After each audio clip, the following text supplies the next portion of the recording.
నీలాంటి ఒక క్యారెక్టర్ నా ఫ్రెండ్ స్థానంలో కూడా ఉండడానికి ఒప్పుకోను.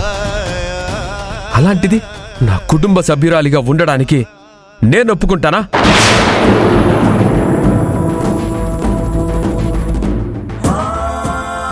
నా భార్య స్థానంలో ఉండడానికి నేను ఒప్పుకుంటానా? అది ఎప్పటికీ జరగదు. ముందు ఇంట్లో నుంచి వెళ్ళిపోతావా లేదా?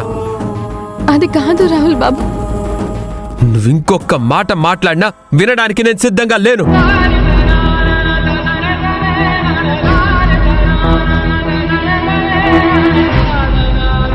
మర్యాదగా ఇల్లు వదిలేసి వెళ్ళిపో.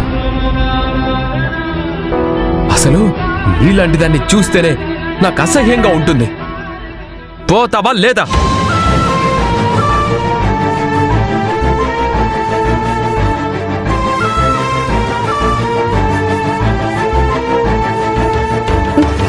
నా భర్త మాట గౌరవించడమే భార్యగా నా కర్తవ్యం. నేను ఇంట్లో ఉండడం మీకు ఇష్టం లేకపోతే అలాగే వెళ్ళిపోతాను రాహుల్ బాబు.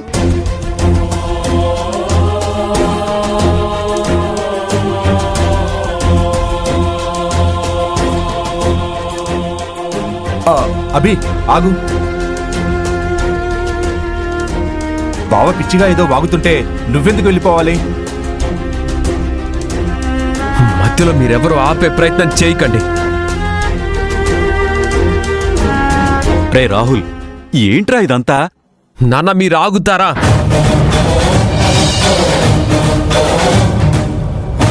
అభి వెంటనే ఇల్లు ఖాళీ చేసి వెళ్ళిపో.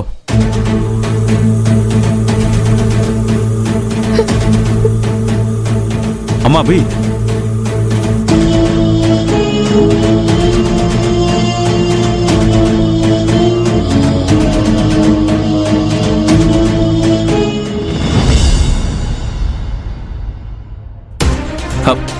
అమ్మా అభి, ఏంటమ్మా ఇదంతా? రాహుల్ బాబు, మీకు ఇబ్బంది కలిగించే పని నేనేనాడు చేయదలుచుకోలేదు. మీరు అడిగినట్టే నేను వెళ్ళిపోతాను రాహుల్ బాబు.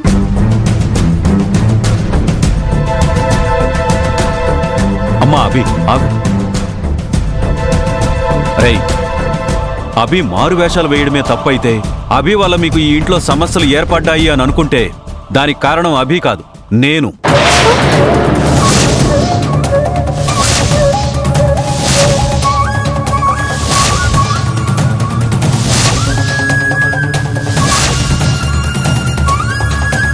అలా అయితే అభితో పాటు నేను కూడా ఈ ఇంట్లోంచి వెళ్ళిపోవాలి.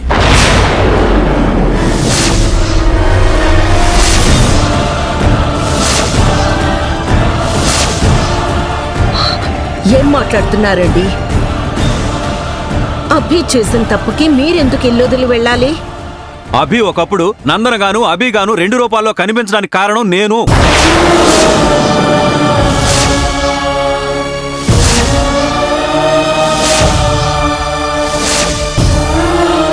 తనల వేషాలు వేయడానికి కారణం నేను. అసలే మావయ్య గారు, మీరు ఆగుతారా? ఎవరు దేనికి కారణం కాదు. నా తప్పులకి నేనే కారణం. అభి, నన్ను చెప్పనిస్తావా? నిజం ఎప్పటికైనా అందరికీ తెలియాలి. అలా కాదు మావయ్య గారు. అభి, నువ్వు కాసేపు మాట్లాడితే నా మీదొట్టే. మాట్లాడుకో.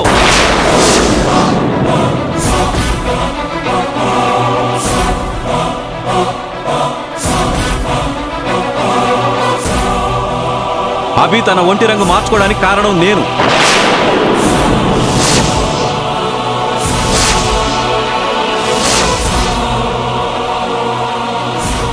అభి నందనగా మారడానికి కారణం నేను.